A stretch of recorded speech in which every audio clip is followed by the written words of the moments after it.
Murakoze nshuti bavandimwe mwajya kudutega amatwi ni channel yacu yanyu bita Afro TV, twongeye kubasuhuza tunabifuriza umugoroba mwiza.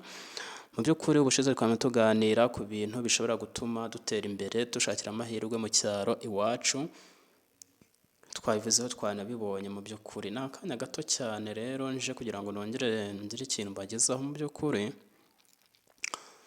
twabonye ko ayo mahirwe ahari, ariko se mu by'ukuri nta bitubangamiye iwacu, nta bitubangamiye. Ari ikintu nabona kirambabaza cyane, ikintu bita gusinda ubusinzi. Mana bavandimwe, urubyiruko nkunda kandi nemera, nifuriza ibyiza igihe cyose, nababajwe no kubona abana bato basinda. Biragaragara yuko mu cyaro kwa kwiheba ko nta kazi dushobora kugira gafatika kaduha amafaranga, biragaragara yuko n'ibyo tubona n'ayo tubona tuyajyana mu nzoga. Nkabanje rero kubigisha, ni iminota mike cyane, nta minota irimo, ntimundambirwe. Mu by'ukuri mubona bikwiye gufata amafaranga 1000 wakora ukajyana mu nzoga ugasinda? Urumva ari byo? Ya mahirwe nakubwiye yo mu cyaro arashoboka, aranahari ni menshi, ariko ntabwo yagerekerana no kuba utsinda ngo bishoboke. Oya, ndaguhakaniye ntabwo bishoboka. Rero ngira ngo mbinginge bavandimwe, twirinde inzoga, tugabanye inzoga, nta kidashoboka. Inzoga zikoresha byinshi, inzoga zituma umuntu atakaza byinshi, harimo icyizere, harimo gutekereza, hakaba harimo ndetse n'imbaraga.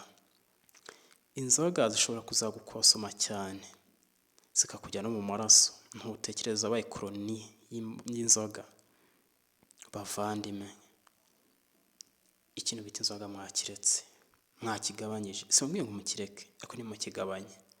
Birambabaza ko ndimo guhura n'urubyiruko bamwe bakiri batoya mu myaka za 25 kumanura hasi, barimo barasinda, basinze. Nta gihugu wazagira kizima, nta gihugu twazagira kizima mu gihe murimo gusinda gutyo. Oya, ndabyanze. Mumbabarire, ndabinginze. Ni ibintu mbonye bimbabaje, nje kubivugaho gakeya mu munota 1 cyangwa 2, ariko nagira ngo mbisabire bavandimwe. Rubyiruko, inzoga twazigabanyije, twarangiza tugakoresha ya mahirwe dufite, ko dufite icyizere.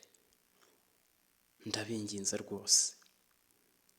Barimo barasinda, bari kunywa inzoga nyinshi, abantu bamwe baracyasinda cyane ku buryo bukabije, kandi ni batoya. Oya, ndabingize nshuti zanjye, nimuhave, nimugabanye murebe ko icyizere kitagaruka, nimugabanye murebe ko gutera imbere bitaza, nimugabanye murebe ko mutaba abantu b'abagabo bazima. Kandi ni icyo narinje kugira ngo mbabwire. Ngira ngo murumva ko ni ikintu kimbabaje kubona umwana w'imyaka 25 gusura hasi yasinze, yanyweye. Oya, inzoga nimuzirekera abantu bakuru, hanyuma ejo muri tuzaza turebe ese ni ikihe gishoro twatangiriraho, cyangwa se ni iki gishoboka cyatuma urubyiruko rugira amahirwe yo gutera imbere ku buryo bwihuse, atari bya twabuze byo gutegereza cyane. Ibyo rero ni ibintu tuzavugaho mu kiganiro cyacu gitaha, ariko ngira ngo narinje kugira ngo mbabwire ngo muhagarike inzoga, ubundi mukore subscribe, share, commentaire, hanyuma ubutaha tuzabane mu kiganiro kirambuye tureba ngo ese ni ayahe mahirwe ashoboka yatuhita tugiza ku iterambere ryihuse nk'urubyiruko. Murakoze cyane, muraraharyana. Mwari kumwe n'inshuti yanyu Afro. Mukomeze kugira ijoro ryiza. Murakoze.